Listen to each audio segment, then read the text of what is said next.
ঢাকাই সিনেমার শীর্ষ তারকা শাকিব খান বর্তমানে শ্রীলঙ্কায় পরিচালক আবু হায়াত মাহমুদ পরিচালিত সিনেমা প্রিন্সের শুটিং নিয়ে ব্যস্ত সময় পার করছেন। তবে শুটিং চলাকালেই বৃহস্পতিবার সকালে হঠাৎ করেই শ্রীলঙ্কা থেকে বাংলাদেশে আসেন তিনি। সেদিন সকালে শাকিব খান প্রথমে ঢাকার হরত শাহজালাল আন্তর্জাতিক বিমানবন্দরে পৌঁছান। সেখান থেকে কোনো বিরতি না নিয়েই হেলিকপ্টারে করে কক্সবাজারের উদ্দেশ্যে রওনা দেন এই তারকা। শাকিব খানের কক্সবাজারে পৌঁছানোর মুহূর্তের ভিডিও ইতোমধ্যে সামাজিক যোগাযোগ মাধ্যমে ছড়িয়ে পড়েছে। এসকে ফিল্মসের অফিসিয়াল পেজে প্রকাশিত ভিডিওতে দেখা যায়, হেলিকপ্টার থেকে নামার সময় উপস্থিতদের পক্ষ থেকে ফুল দিয়ে তাকে উষ্ণ অভ্যর্থনা জানানো হচ্ছে।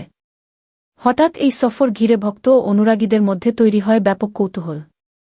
অনেকেই ধারণা করেন, হয়তো নতুন কোনো সিনেমা বা বিজ্ঞাপনের শুটিংয়ের জন্য কক্সবাজারে এসেছেন শাকিব। তবে খোঁজ নিয়ে জানা গেছে, সফরের কারণটি ভিন্ন। দেশের শীর্ষস্থানীয় শিল্প প্রতিষ্ঠান স্কয়ার গ্রুপের ব্র্যান্ড অ্যাম্বাসেডর শাকিব খান প্রতিষ্ঠানটির আয়োজিত একটি রিটেইলার মিটে অংশ নিতেই মাত্র 2 দিনের জন্য শ্রীলঙ্কা থেকে কক্সবাজারে এসেছেন তিনি। শাকিব খানের ঘনিষ্ঠ সূত্র জানিয়েছে, নির্ধারিত অনুষ্ঠান শেষে শুক্রবার আবারও শ্রীলঙ্কায় ফিরে যাবেন এই তারকা।